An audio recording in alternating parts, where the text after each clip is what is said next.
নমস্কার, হাই নিউজে সকলকে স্বাগত। সঙ্গে রয়েছে আমি ঋতু। শুরু করছি নিউজ টুডে, আর শুরুতেই দেখে নেব আজকের হেডলাইন্স।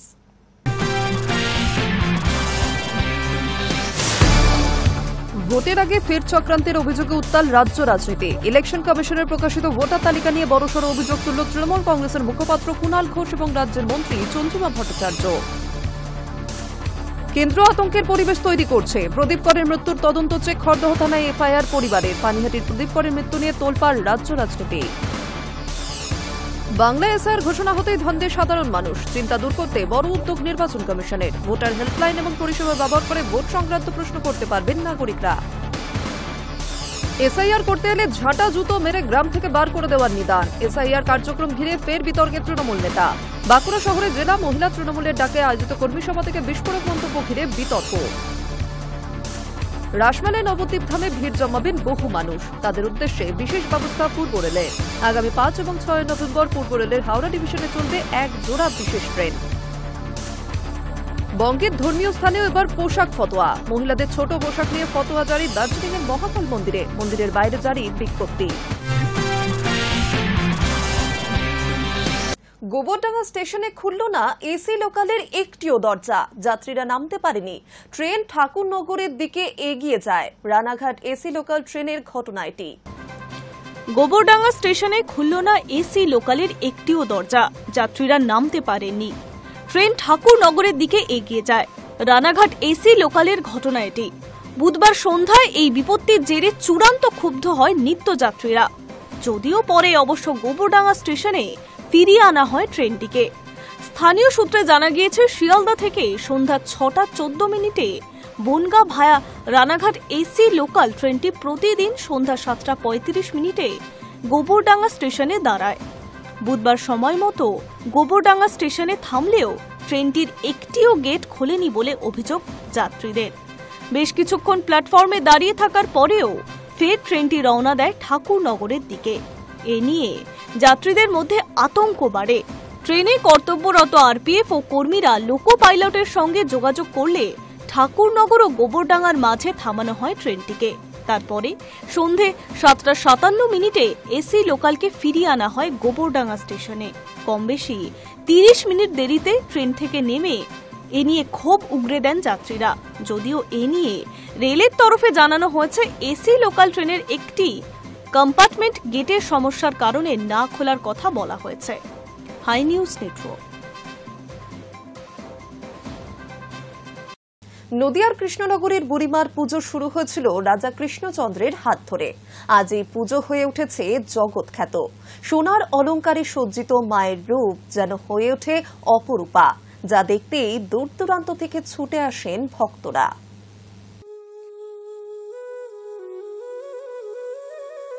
প্রতি বছর অক্টোবরের শেষের দিকে কৃষ্ণনগর সেজে ওঠে উৎসবের আলোয়। এখানকার বিখ্যাত বুড়িমার পুজো এবারও ভক্তদের আবেগ ও উচ্ছ্বাসের মধ্য দিয়ে শুরু হয়েছে। ভক্তদের দেওয়া সোনার অলঙ্কারে সুসজ্জিত বুড়িমা। নবমীতে পুজো অর্পণ করতে অসংখ্য ভক্তবৃন্দদের ভিড় সেখানে। কয়েক কেজি সোনার অলঙ্কারে সজ্জিত দেবী মূর্তি। নদিয়ার কৃষ্ণনগরের চাষাপাড়া বারোয়ারির জগদ্ধাত্রী দেবী বুড়িমার নাম ছড়িয়ে রয়েছে জগৎ জুড়ে। প্রত্যেক বছর মন্দির প্রাঙ্গণে দেবীর আরাধনায় ছুটে আসে লক্ষ লক্ষ ভক্তবৃন্দরা। এবছরও চোখে পড়ল নজর কাড়া ভিড়। ভিড় সামাল দিতে কমিটির পক্ষ থেকে নেওয়া হয়েছে বেশ কিছু উদ্যোগ। শতাব্দী প্রাচীন এই পুজোকে ঘিরে শহরের রাস্তা, রাজবাড়ি ও চাষাপাড়া এলাকায় ভক্তদের সমাগম চোখে পড়ার মতো থাকে। তাদের বিশ্বাস, বুড়িমার কাছে কিছু চাইলে তিনি নাকি ফিরিয়ে দেন না। আর সেই আশায় প্রত্যেক বছর হাজার হাজার ভক্ত পুজো দিতে আসে। কথিত আছে, কৃষ্ণনগরের রাজা কৃষ্ণচন্দ্রের হাত ধরে শহরে বুড়িমার পুজো শুরু হয়েছিল। তবে এর আগে বাংলায় দেবীর পুজো হতো কিনা তা নিয়ে রয়েছে কিছু দ্বিমত। চাষাপাড়ার বুড়িমার পুজো শুরু হয় 1772 সালে। অনেকের মতে রাজা স্বপ্নাদেশ পেয়ে চাষাপাড়ার লেঠিলদের পুজোর দায়িত্ব দিয়েছিলেন। আবার কেউ বলেন, রাজা চাইতেন দেবীর পুজো রাজবাড়ির বাইরে ছড়িয়ে পড়ুক। পুজো শুরু নিয়ে মত ভিন্ন হলেও ভক্তদের বিশ্বাসে বুড়িমার মাহাত্ম্য অটুট। শতাব্দীর এই ধারাবাহিক উৎসব ভক্তদের আবেগ, ভক্তি ও জমজমাট পরিবেশ চাষাপাড়ার বুড়িমার পুজোকে বাঙালির হৃদয়ে অমর করে রেখেছে। Hi news network.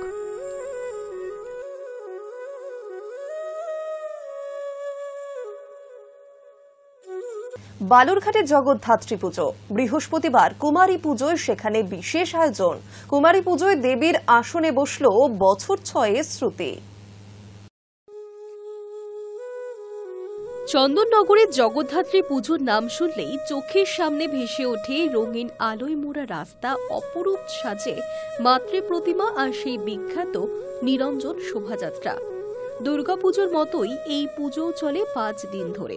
তবে যারা চন্দননগর বা কৃষ্ণনগর যেতে পারেন না, তারা কি এই উৎসবের আমেজ থেকে বঞ্চিত হবেন? মোটেই না। কলকাতা এবং তার আশপাশের এলাকাগুলিতেও রয়েছে জগদ্ধাত্রী পুজো। বালুরঘাটে জগদ্ধাত্রী পুজোয় এবার কুমারী পুজো দেবীর আসনে বসল বছর 6 বালিকা। জগদ্ধাত্রী পুজোর মহানবমীর সকালে ভক্তি ভরে পূজিত হলেন খুদে দেবী, মাত্র 6 বছরের ছোট্ট শ্রুতি মহন্ত। বালুরঘাটের নামাভঙ্গি এলাকায় গীতাঞ্জলি ক্লাব সংলগ্ন বালুরঘাট সার্বজনীন জগদ্ধাত্রী পুজো কমিটির আয়োজনে কুমারী পুজোর বিশেষ আয়োজন করা হয়। দেবী জগদ্ধাত্রীর পাশে অধিষ্ঠিত হয়ে পূজা পেল ছোট্ট শ্রুতি।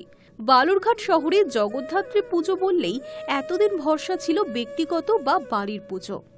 2020 সাল থেকে উদ্যোগী কয়েক যুবকের ভাবনায় শুরু হয় সার্বজনীন জগদ্ধাত্রী পুজো, আর প্রথম বছর থেকেই ধারাবাহিকভাবে চলছে কুমারী পুজো। যদিও উদ্যোক্তাদের দাবি 2018 সাল থেকেই তারা জগদ্ধাত্রী পুজোয় যুক্ত ছিলেন। এবছর কিছু সমস্যার কারণেই ক্লাব প্রাঙ্গণের পরিবর্তে এক উদ্যোক্তার বাড়িতেই পুজোর আয়োজন করা হয়। আগামী বছর থেকে আবারও বড় আকারে ফেরার আশ্বাস তাদের। ক্লাবের আরও এক পুজো উদ্যোক্তা জানান, বালুরঘাটে আগে জগদ্ধাত্রী পুজোর প্রচলন ছিল না বললেই চলে, তাই বন্ধুরা মিলেই তারা ঠিক করে সার্বজনীন পুজো করার। প্রত্যেক বছরই এখানে কুমারী পুজো হয়ে থাকে। এবছর বাড়িতে পুজো হলেও আগামী বছর নতুন জায়গায় আগের মতনই ধুমধাম করে পুজো হবে। Hi news network. রাসমেলায় নবদ্বীপ ধামে ভিড় জমাবেন বহু মানুষ। তাদের উদ্দেশ্যে বিশেষ ব্যবস্থা পূর্ব রেলের। আগামী 5 এবং 6 নভেম্বর পূর্ব রেলের হাওড়া ডিভিশনে 1 জোড়া বিশেষ ট্রেন চলবে। রাসের মেলা উপলক্ষে নবদ্বীপ ধামে ভিড় জমাবেন বহু মানুষ। তাদের উদ্দেশ্যে বিশেষ ব্যবস্থা পূর্ব রেলের। আগামী 5 এবং 6 নভেম্বর পূর্ব রেলের হাওড়া ডিভিশনে 1 জোড়া বিশেষ ট্রেন চলবে। এর আগে দুর্গাপুজো এবং কালীপুজোতেও বাড়তি ট্রেন চালানো হয়েছিল। রেল সূত্রে জানা গিয়েছে, আপে ব্যান্ডেল থেকে ওই বিশেষ ট্রেনটি আগামী 5 এবং 6 নভেম্বর দুপুর 2টোয় ছাড়বে। কাটোয়ায় পৌঁছবে 4:10 মিনিটে। ডাউনে ট্রেনটি কাটোয়া থেকে ছাড়বে 6:20 মিনিটে। ব্যান্ডেল পৌঁছবে 10:30 মিনিটে। প্রত্যেকটি স্টেশনে দাঁড়াবে ট্রেনটি, যাতে যাত্রীদের কোনো সমস্যা না হয় সেই কারণেই এই বিশেষ ট্রেন চালানোর সিদ্ধান্ত বলেই জানা গিয়েছে। প্রসঙ্গত, এবার রাস উৎসব হবে 5 নভেম্বর, শোভাযাত্রা 6 নভেম্বর। কৃষ্ণনগরের রাস সুষ্ঠুভাবে পালনের উদ্দেশ্যেই নবদ্বীপ থানা এবং কৃষ্ণনগর পুলিশ জেলার ডাকে রবীন্দ্র সাংস্কৃতিক মঞ্চে সমন্বয় সভার আয়োজন করা হয়। তাতে অংশ নেন বিধায়ক, পুরপিতা সহ বিভিন্ন দপ্তরের আধিকারিকেরা। ওই বৈঠকে শোভাযাত্রা নিয়ে নানা গুরুত্বপূর্ণ সিদ্ধান্ত হয়েছে। বৈঠকে সিদ্ধান্ত নেওয়া হয়েছে, প্রত্যেকটি অনুমতিপ্রাপ্ত পুজো কমিটির কাছে থাকবে একটি করে কিউআর কোড, যাতে কোন রুট দিয়ে যাচ্ছে প্রতিমা তা বোঝা যায়। প্রত্যেকটি পুজো কমিটিকে 5 জন করে স্বেচ্ছাসেবক দিতে হবে, যাতে অনুষ্ঠানে কোনো সমস্যা না হয়, সেটাই লক্ষ্য প্রশাসনের। Hi news network.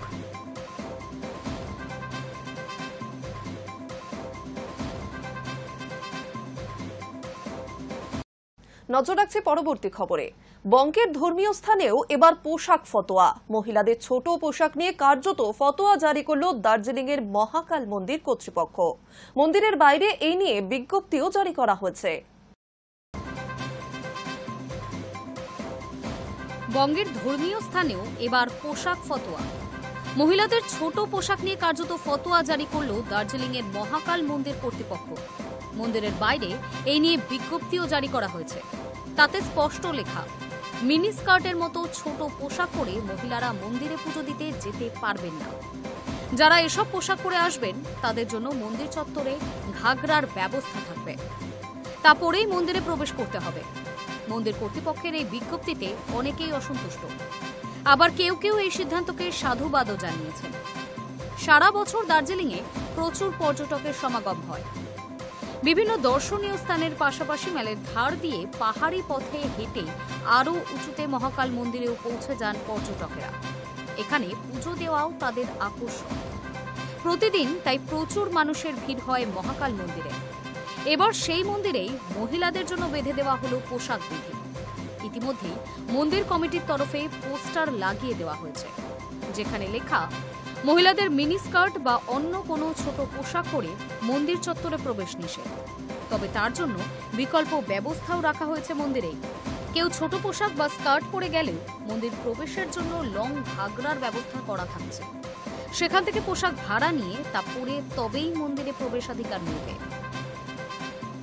High news network.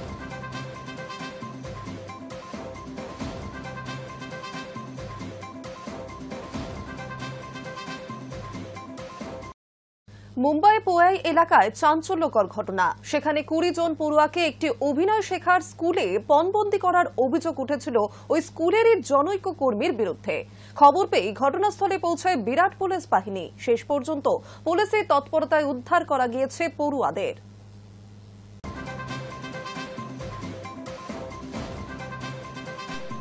Mumbai Powai এলাকায় চাঞ্চল্য। সেখানে 20 জন পড়ুয়াকে একটি অভিনয় শেখার স্কুলে পণবন্দি করার অভিযোগ উঠল ওই স্কুলেরই জনৈক কর্মীর বিরুদ্ধে। খবর পেয়ে ঘটনাস্থলে পৌঁছায় বিরাট পুলিশ বাহিনী। শেষ পর্যন্ত পুলিশের তৎপরতায় উদ্ধার করা গিয়েছে পড়ুয়াদের। গ্রেফতার করা হচ্ছে অপহরণকারীকে। পুলিশ সূত্রে জানা গিয়েছে অভিযুক্ত ব্যক্তির নাম রোহিত আর্য। 20 জন পড়ুয়াকে স্কুলের একটি ঘরে আটকে রেখেছিলেন তিনি। এরপর একটি ভিডিও বার্তায় জানান, আত্মহত্যার বদলে পড়ুয়াদের পণবন্দি করেছেন তিনি। নির্দিষ্ট কয়েকজন ব্যক্তির সঙ্গে কথা বলতে চান। আরও জানান, ছাত্রদের পণবন্দি করার কারণ সহজ দাবি, নৈতিক দাবি এবং কয়েকটি প্রশ্ন। প্রশাসনকে হুমকি দিয়ে রোহিত বলেন, সামান্যতম ভুল পদক্ষেপ করলে চরম ঘটনা ঘটবে। পড়ুয়াদের পুড়িয়ে মারার হুমকি দেন তিনি। স্পষ্ট করেন তিনি সন্ত্রাসবাদী নন। যদিও পুলিশের তৎপরতায় RA স্টুডিও নামের অভিনয় শেখার ওই স্কুল থেকে সব কজন পড়ুয়াকেই উদ্ধার করা সম্ভব হয়েছে। গ্রেফতার করা হয়েছে অভিযুক্তকেও। ঘটনাস্থল থেকে একটি এয়ারগান এবং বেশ কিছু কেমিক্যাল উদ্ধার হয়েছে। একটি সূত্রে দাবি, অভিযুক্ত মানসিক ভারসাম্যহীন। যদিও এখনো পর্যন্ত পুলিশ এই বিষয়ে বিবৃতি দেয়নি। Hi news network.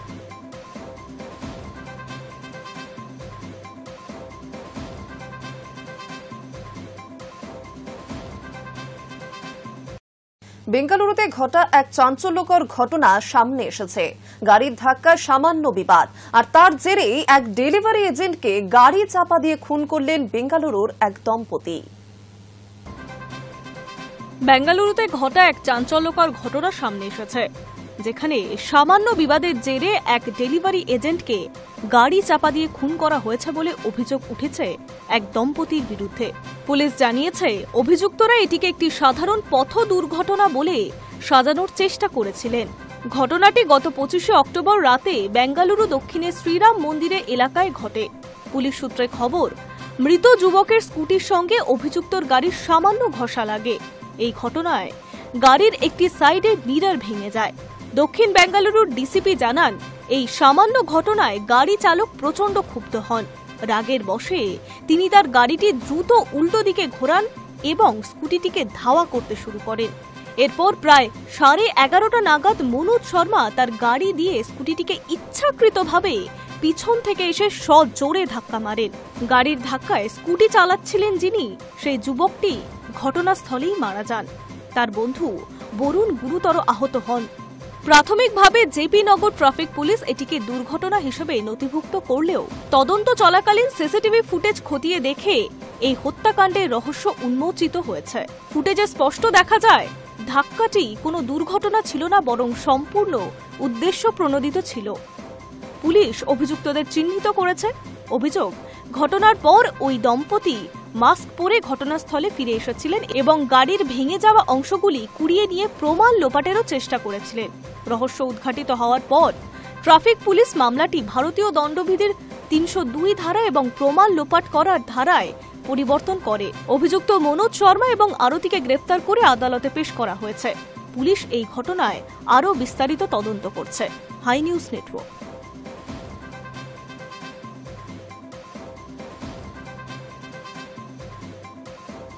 শুল্ক যুদ্ধের মাঝে বৃহস্পতিবার দক্ষিণ কোরিয়ায় মুখোমুখি হলেন মার্কিন প্রেসিডেন্ট ডোনাল্ড ট্রাম্প এবং চীনের প্রেসিডেন্ট শি জিনপিং। ইতিমধ্যে দুই রাষ্ট্রনায়ক দ্বিপাক্ষিক বৈঠকেও বসেছেন বলে খবর। শুল্ক যুদ্ধের মাঝেই বৃহস্পতিবার দক্ষিণ কোরিয়ায় মুখোমুখি হলেন মার্কিন প্রেসিডেন্ট ও ডোনাল্ড ট্রাম্প এবং চীনের প্রেসিডেন্ট শি জিনপিং। ইতিমধ্যেই দুই রাষ্ট্রনায়ক দ্বিপাক্ষিক বৈঠকেও বসেছেন বলে খবর। বুসানের গিমহে আন্তর্জাতিক বিমানবন্দরে দেখা করেন ট্রাম্প এবং শি জিনপিং। এরপরেই সাংবাদিকদের মুখোমুখি হয়ে জিনপিংকে প্রশংসায় ভরিয়ে দেন মার্কিন প্রেসিডেন্ট। তিনি বলেন, আমরা একে অপরকে খুব ভালো করে চিনি, আমাদের সম্পর্ক মজবুত।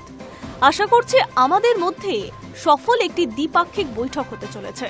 আমরা আজই একটি বাণিজ্য চুক্তি স্বাক্ষর করতে পারি। চীনা প্রেসিডেন্টকে একটি মহান দেশের মহানেতা বলে অভিহিত করেন ট্রাম্প। বলেন, আমরা ইতিমধ্যেই বহু বিষয়ে সহমত হয়েছি, এখনো আরও কিছু বিষয় নিয়ে আলোচনা বাকি। আগামী দিনে আমাদের মধ্যে সুসম্পর্ক বজায় থাকবে। অন্যদিকে জিনপিং বলেন, চীন এবং আমেরিকা দুই দেশই মহান। বিশ্বের কল্যাণে আমরা একসঙ্গে কাজ করব। শেষবার ২০১৯ সালে জাপানের ওয়াসাকাতে G20 সম্মেলনে মুখোমুখি হয়েছিলেন দুই রাষ্ট্রনায়ক। দ্বিতীয়বার প্রেসিডেন্ট পদে বসার পরে এই প্রথমবার জিনপিং এর সঙ্গে বৈঠক করবেন ট্রাম্প। সম্প্রতি চীনা পণ্যের ওপরে ১০০% শুল্ক আরোপের কথা ঘোষণা করেছিলেন মার্কিন প্রেসিডেন্ট, যা কার্যকর হবে ১ নভেম্বর থেকে। একাধিক সর্বভারতীয় সংবাদ মাধ্যম সূত্রে দাবি, বিরল খনিজ রপ্তানির ওপর চীন নিজেদের নিয়ন্ত্রণ কায়েম রাখতে চাওয়াতেই এমন পদক্ষেপ গ্রহণ করলেন ট্রাম্প। ট্রাম্প নিজের সমাজ মাধ্যমে দাবি করেছেন, চীনের এই সিদ্ধান্তে গোটা বিশ্বেই প্রভাব পড়তে পারে।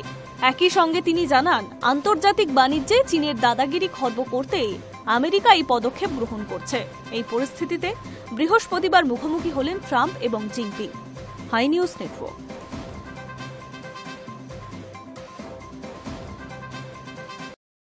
ট্রাম্পের আরও এক সিদ্ধান্তে চাপ বাড়ল ভারতীয়দের।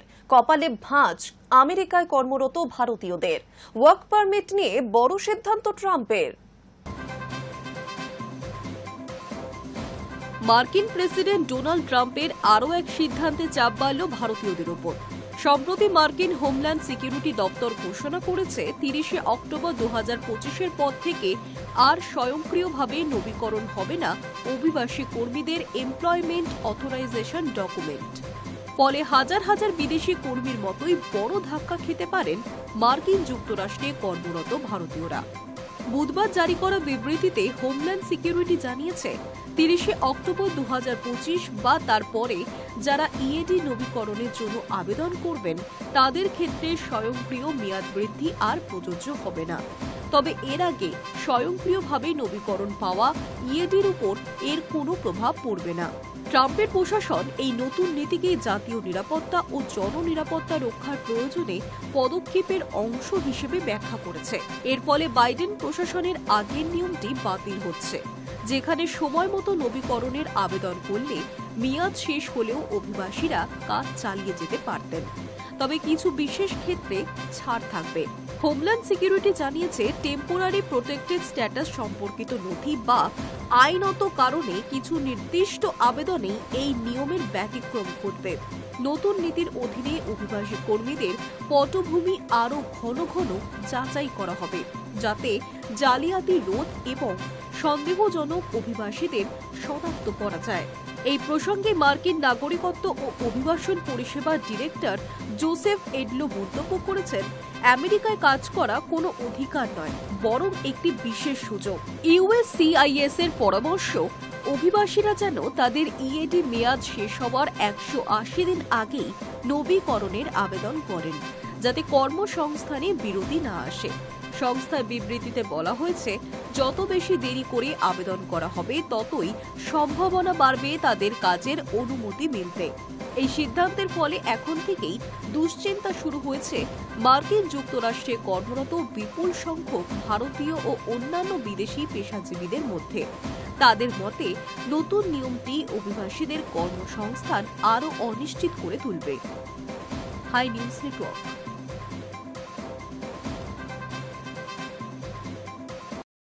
নিউজ টুডে এখন এই পর্যন্তই। আর অন্যান্য খবরের জন্য নজর রাখুন হাই নিউজে। নির্ভীক, নিরপেক্ষ।